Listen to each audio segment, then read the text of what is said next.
What you always wanted to ask. In this series, we focus on the Christian predicament today. Here Valson deals with the many perplexing questions that thinking Christians, especially the youth, harbor but do not ask for want of appropriate help or opportunity. Addressing these questions is essential to be clearer about our life of faith. As one who has participated in the intellectual and spiritual formation of young people over 2 generations, Valson is in a vantage point to address such questions. The viewers are welcome to raise their questions and concerns pertaining to the insights offered in this series so that they may be addressed as well. So, welcome to this series titled What You Always Wanted to Ask, as supplementary to the series What Jesus Meant. Good morning everyone, and welcome to the series What You Always Wanted to Ask. Today I would like us to focus on a question that's been raised with me very often. That's based on the 26th and 27th verses of the first chapter of the book of Genesis, and it pertains to the creation of humankind. Let me read that section. Just 2 verses from the first book of the Bible, the Genesis chapter 1, verses 26-27. Then God said, "Let's make man in our own image, after our likeness, and let them have dominion over the fish of the sea, and over the birds of the heavens, and over the livestock, and over all the earth, and over every creeping thing that creeps on the earth." Verse 27. So God created man in his own image. In the image of God, he created him. Male and female, he created them. You would have noticed that the expression "in the image of God" appears 3 times in the 2 verses. So the question is very simple, very genuine. What does it mean for human beings to be created in the image and likeness of God? Now, such questions need to be addressed because these key biblical affirmations and insights exist in a kind of vague manner, and therefore unrelated to what it means to be a person who is spiritually disciplined or spiritually sensitive. Unless and until we understand, we cannot practice, and unless and until we practice, we cannot understand. And unless and until we understand and practice, we cannot be what we think we are. And that's the kind of gravity that we ought to attach to a question like this. It pertains to the very foundation, both of what it means to be human and what it means to be a child of God. Now, in order to understand this rather cryptic and concise statement, let's take an example. You think of a chicken. It comes out of the egg and perhaps even before it emerges from the egg, the chicken bears within itself the image of what it means to be a hen or a cock, as the case might be. Think of any other bird. No chicken, because it's well fed, grows into an eagle or an ostrich or what have you. A chicken grows towards becoming what it has to be. The question is, who decides what it has to be? Does the egg decide? Did the hen sitting on the egg hatching it decide? Did something beyond the egg and the hen decide? Same thing with a tree. You plant an acorn and from the time it sprouts, it knows that it is growing towards becoming an oak. You think of the cub of a lion. From the time it's born, well, perhaps knowing is a very, very exalted word in this context. it is headed towards becoming a lion. So every tiger cub growing carries within itself an idea of what a tiger should be. In a similar manner, human beings also must have an idea as to what we are to become. Now, in our case, it becomes far more complicated. Though I use these analogies, I have to also emphasize that all analogies have their limitations. Now, the question is, how does a human being know what he or she has to be? Now, in the context of, say, the cub of a tiger, the young one of an elephant, a baby elephant, there is a limit to the variation possible. It can grow bigger and enter into the fullness of it. But as far as human beings are concerned, the possibilities are unlimited. Not only they are unlimited, a human being, in theory at least, has the possibility of choosing from among a wide array of possibilities and options. For example, what is it that makes the son of a saint a criminal, or the son of a criminal a saint? Certain important choices made at certain points in time. But of course, in saying this, I'm quite aware of the fact that there is a very powerful and very convincing school of thought which completely discredits freedom of choice. I don't belong to that school of thought, though I can very well understand why that school of thought is very powerful and very persuasive. I'll very briefly deal with it in the course of this discussion itself. So, when a young person or a Christian infant grows up, it has the need, or he or she has the need, not only become an adult, which everyone will do anyway automatically, but one who is meant to be a child of God has also the need to grow in that direction. It's not enough that one grows as per the dictates of nature, as already laid down in nature, and that of course is fixed. There's no freedom of choice at the level of nature. But beyond that, there is a realm where freedom of choice is real, and that has to be exercised. But then the question is, how does one exercise that freedom of choice, that is freedom of choice in relation to possibilities beyond what is fixed as the realm of nature, which is what enables one to become a spiritual luminary, for example. How does one exercise that choice? In order to be precise, or in order to be clear enough, let us take the example of Buddha.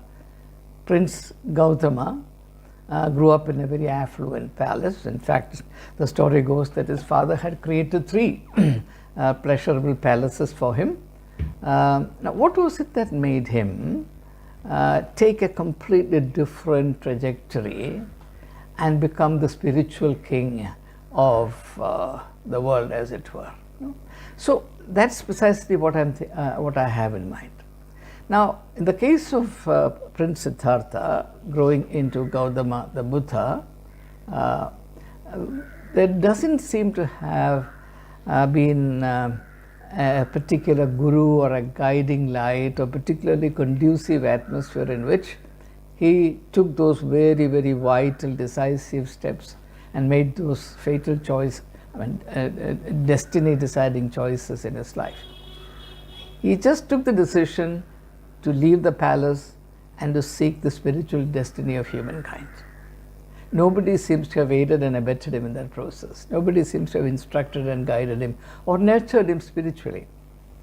But there is something called Christian nurture. The scope of Christian nurture is taking up from this wonderful insight given at the very outset of the Bible, namely that we are created in the image and likeness of God, which actually describes the direction in which every human being should be developing. And we will not develop in that direction if everything is left to nature. To provide to every going individual the kind of nurture that is conducive to such development, so that people grow not only into adulthood but also into the maturity of being a child of God. That is the idea. So the idea of being created in the image and likeness of God is a poetic way of stating a very, very important spiritual insight, namely that in the case of human beings, it is not just enough that we grow physically or even mentally as per the laws of nature that operates anyway, irrespective of our choice or freedom of choice. We also have to participate in that process through a variety of choices, a series of choices that will happen all through our life, as is illustrated in the case of the temptation that the three temptations that Jesus faced. In the process of being tempted, Jesus is exercising certain options. He's choosing. And in order to choose, one has to have freedom of choice. Jesus could have gone along the line suggested by Satan, in which case a history of humankind would have been different. So I'm talking about that dimension, which it is very difficult to express in clear terms because these things are not adequately encountered, understood, and articulated in language. Therefore, we have to. That's the main reason why all scriptures resort to symbolic or poetic language or mythopoetic language. So, the reference here in this text, namely that we are created in the image and likeness of God, points to the fact that there is a guiding light available to us if we are inclined to use it. Nobody will force you to use it.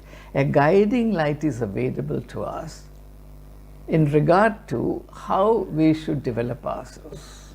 We can develop ourselves differently. We can also develop ourselves, or we can also choose to develop ourselves in this manner. So these two verses together in my mind provide us the yardstick for measuring our growth, as well as the guidelines by which to direct the various aspects or processes of our growth. So it's actually a signpost to human development. Now, in the secular world, human beings are required to grow and develop in a certain fashion through education, for example, through various skill development, through the development of certain talents, abilities, etc., through networking and through work, a whole package of things. But we can also, and in fact we need to grow in another dimension also, and this is one of the most important insights given to us in relation to that dimension of growth that we need to experience. So therefore, now I'm entering into the second part of my response to this question. People also ask me a related question: what is the proof that there is God? Now that's a question that deserves to be addressed separately, but here let me make a preliminary statement. To me, there's only one proof that God exists, and that proof is that there are human beings. And furthermore, that human beings are indeed created in the image and likeness of God. You cannot create an image and likeness of what does not exist. So either we assume that there is no creator God, and therefore human beings are not created in any image. They are created in their own image, in which case they are not created, they are self-created, or they are just accidents of the natural processes. They just happen to come up.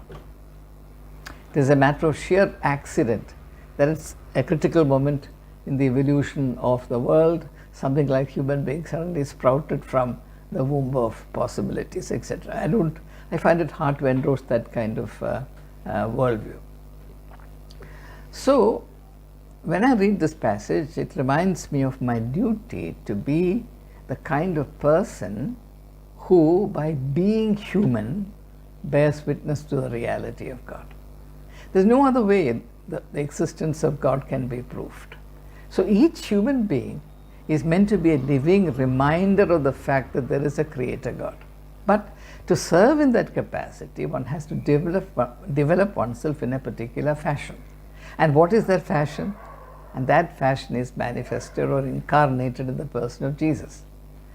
If individuals develop in the manner Jesus developed himself, there will be absolutely no skepticism or doubt left in the world as to the existence of God. No proof would be required. Everybody would know in the marrow of their bones that there is a Creator God. And it's because of that Creator God we are the kind of people that we are. So that is by and large the second insight in this very wonderful passage. So now for a while, in order to understand this perhaps even slightly better, let's look at science and nature. Now, nature is a spectacle of growth. You can also say, well, nature is a spectacle also of decay. Absolutely. Where there is growth, there will be decay. Without growth, there can be no decay. Right? So, nature is fundamentally a panorama of growth. And wherever there is growth, there is force at work. Creative force, creative force. Now, for example, when a farmer cultivates his land, what he does, he waters the plant, he gives it manure, etc. What he does, he also ensures that enough sunlight is got. What he does is, he ensures that the forces necessary for the growth of these saplings into the plants that they need to be in order to bear fruit or in order to yield a harvest are not hindered, are available. So there is always in nature as well as in spirituality a connection between form and force. This is a very important part of my argument. First I talked about the form. We are created in the image and likeness of God. Right? That pertains to form. But form always involves force.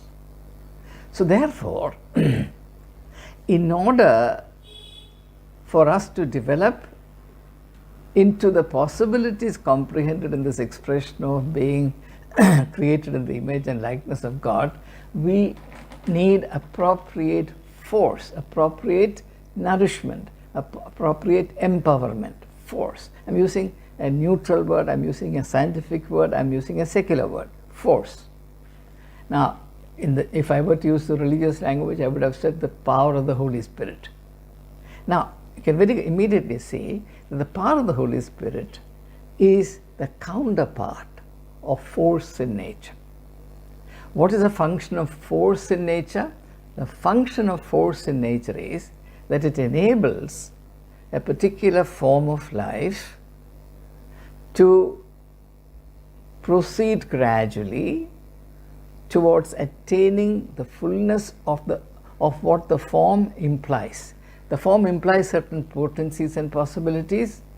It has to be achieved, it has to be attained, and that which enables that particular form of life to attain the fullness of that possibility is force in the scientific secular language. The same thing is true about spiritual life.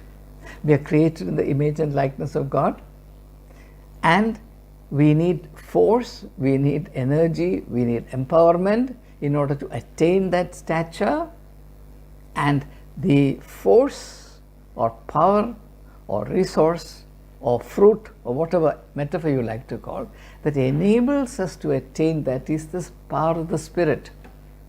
Now, this also gives me an opportunity to afford an insight into the nature of the Spirit, because nothing has been more repugnantly misrepresented and presented than the ministry of the Holy Spirit. About that I'll have many more things to say in due course. But for the time being, please understand this pattern. I have found this pattern extremely useful. So when I came across this, when I discovered this for myself, I actually leapt up with joy.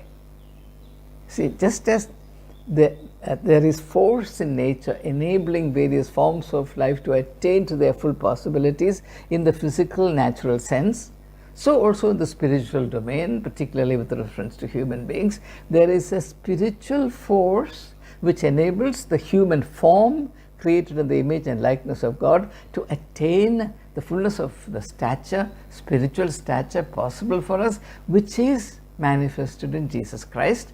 That is why in the Gospels there is this instruction that we should become imitators of Jesus, or we should be like Jesus. I hope that part of it is clear. So, unfortunately, most people in this world do not make use of this power, this resource. Therefore, what happens? The form remains shrunken. Created in the image and likeness of God, but it's like chaff. There's no growth in that direction. And therefore, two things happen. They themselves are convinced that there is no God. Secondly, whoever sees them are also convinced that there is no God. So people who do not develop in this manner become living anti-witnesses to God, or living proof that, or living messages or pointers to the wrong notion that there is no God. So Jesus is therefore the way. You know, in the 14th chapter of John's Gospel, verse 6, Jesus says, I am the way, the truth and the life. What is the way? Way for what? Jesus is the way to fulfilling that potentiality. Fulfilling means attaining the fullness of the potentiality existing in a seminal embryonic fashion in us on account of our being created in the image and likeness of God. And Jesus has come to show the way in order for us to reach that level of fulfillment. So, therefore, just as there are physical laws, now no scientist will ever dispute the fact that there are physical laws. But scientists have a lot of problem when we say that there are spiritual laws.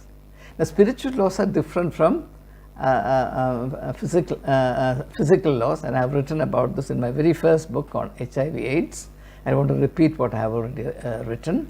But the fact that they are different from physical laws doesn't mean that spiritual laws are unreal. Moral laws are unreal.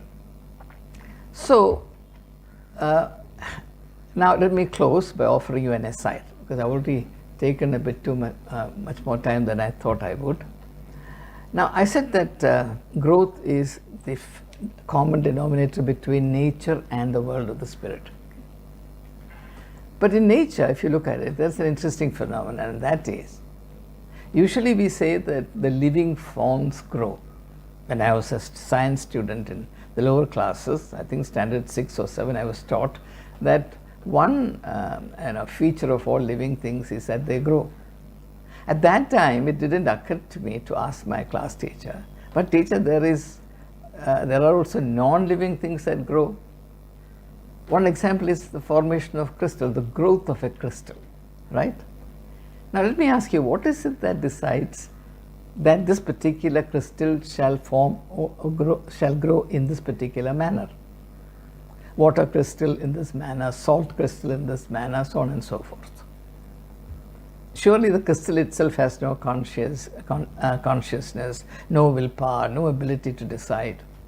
The scientist who is cultivating it or forming the crystals in the laboratory has no authority over it. What is it that decides? It's a question to ask. So there is surely something beyond the scientist. There is something beyond the scientific processes, scientific laws that we are aware of. So this is the reason why intellectual humility is a helpful thing. Right? So let me conclude by saying that the statement repeated 3 times in the 2 verses that I read out to you at the outset of this thinking together, namely that we are created in the image and likeness of God, is an extremely important insight, and it constitutes a signpost, a direction post, which reminds us all the time that there is a dimension to our personality in relation to which we need to grow continuously, and furthermore that the resources or the forces necessary to grow in the direction are already available to us, and that we need to make good use of them. And furthermore, that these resources continue to be supplemented through the ministry of the Holy Spirit. The Holy Spirit is not fixed and formulated some 2000 years ago. It's a living reality. As Jesus said, when the Spirit comes upon you, it will lead you into all truth. So Jesus clearly sees the Holy Spirit as a resource of unfolding, emerging, unending resources. So all this together will enable us to attain our true destiny, namely to become the children of God. See, Genesis chapter 1 says we're created in the image and likeness of God. Come to the New Testament, the Gospel of John chapter 1 verse 12. To all who received him and believed in his name, to them he gave the authority to become the children of God. Right? So that's a connection that I have in the back of my mind. I submit these thoughts to you, and I pray that you would meditate on this, and I'm sure if you do so, it will lead you to very, very exciting insights and conclusions. Have a good day. Thank you.